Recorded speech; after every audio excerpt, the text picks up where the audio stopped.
कर लिया, देख लिया, 70 साल में कुछ नहीं हुआ, देख लिया क्या हुआ, पूरा का पूरा सिस्टम नष्ट कर दिया। मंगल भवानया मंगल।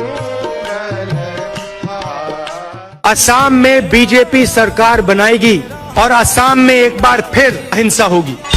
मंगल भवानया मंगल। प्राइम मिनिस्टर हाउस में जब दादी प्राइम मिनिस्टर थी तब था, पापा थे, मनमोहन सिंह जी थे, तभी मैं जाता था, मुझे सिस्टम अंदर से बना। और मैं आपको कह रहा हूं, system is aligned against lower caste. मंगल भवानया मंगल। खत्म करूं, महात्मा गांधी जी मेरे परिवार के नहीं थे, लेकिन मेरे परिवार जैसे ही हैं और इस पूरे देश की यही भावना है सर। सर इस पूरे देश की। कहता राहुल जी आप एक काम कर दीजिए। मैंने कहा क्या?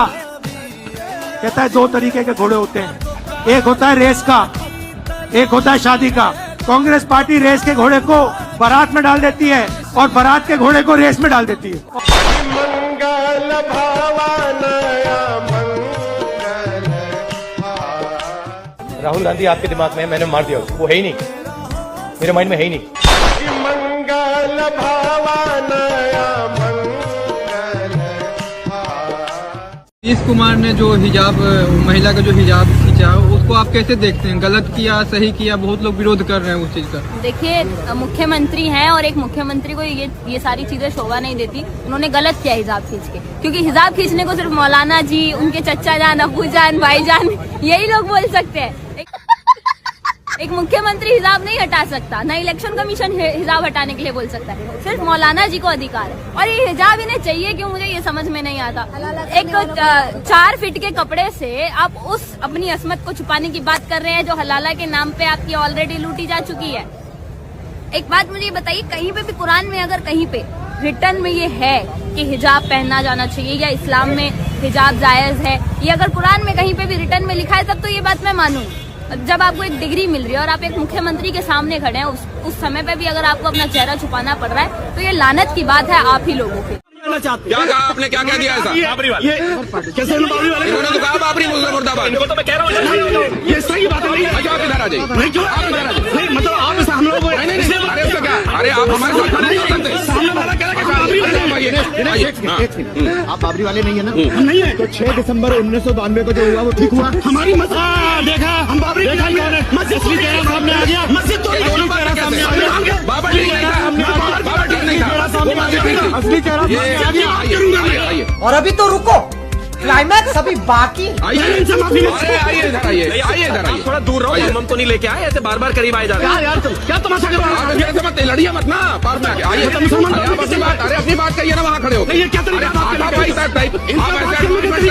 ऐसे मत कीजिए, आइए। क्या मतलब है? फिर फूफागिरी, फिर फूफा वाली बात। आतंकी हमला हुआ है अमेरिका में, उस पर आप क्या बोलना चाहते हैं? सरकार ही मरवा देती है, वही करवाती है, और क्या? मतलब डोनाल्ड ट्रम्प करवाया है? नहीं, मोदी सरकार करवाया है, और योगी सरकार। अरे मोदी सरकार क्यों करवाएगी? क्यों नहीं करवाएगी? बंगाल में इलेक्शन आने वाला है, ध्यान भटकाने के लिए।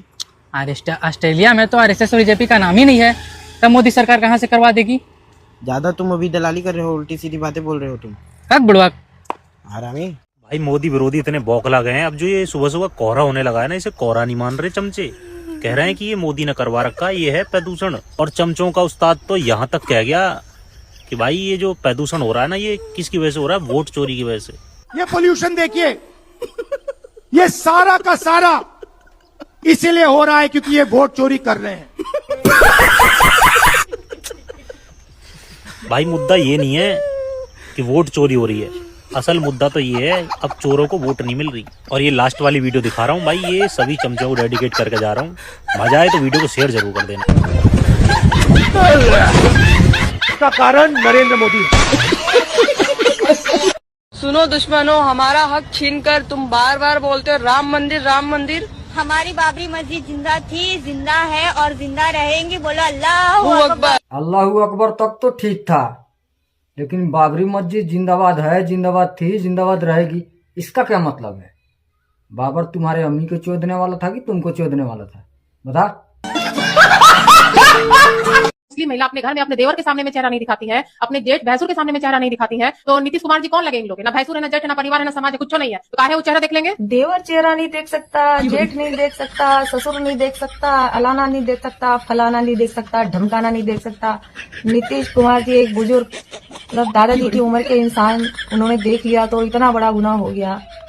मतलब जब इसने अपनी आईडी बनवाई होगी तब भी बुरके में बनवाई होगी, आधार कार्ड बनवाया होगा बुरके में बनवाया होगा, पैन कार्ड बनवाया होगा बुरके में बनवाया होगा, पासपोर्ट बनवाया होगा बुरके में बनवाया होगा। देखा नहीं होगा किसी ने चेहरा, ये कंफर्म है, क्योंकि इनका चेहरा कोई देख नहीं सकता है। तो नीतीश कुमार जी ने आखिर कैसे देख लिया, एक दादाजी की उम्र के इंसान ने कैसे देख लिया जब आईडी में ही चेहरा नहीं देख सकते? और एक सवाल और आ रहा है मेरे दिमाग में, मतलब ये चेहरा ढके रहते होंगे, बाकी सब पता नहीं, समझ नहीं आ रहा मुझे। चेहरा तो देख ही नहीं सकता ना कोई। राहुल गांधी जी के अभी आप नाम ले रहे थे, आप खुद देखिए उनका मानसिक संतुलन ठीक है? आप बताइए, आप खुद ही हंस रहे हैं। पत्रकार महोदय, उनका मानसिक संतुलन ठीक है? और आप ऐसे आदमी को प्रधानमंत्री बना पाएंगे?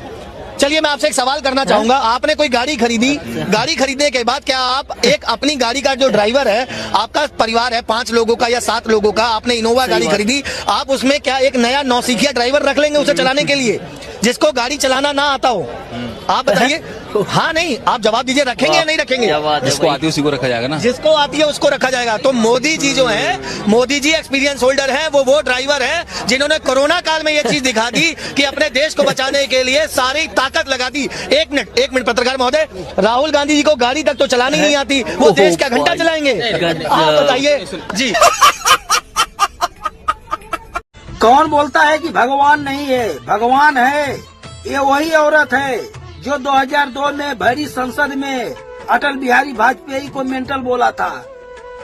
कुदरत का करिश्मा देखो, आज उसके बेटे को पूरा देश मेंटल बोलता है। भगवान है।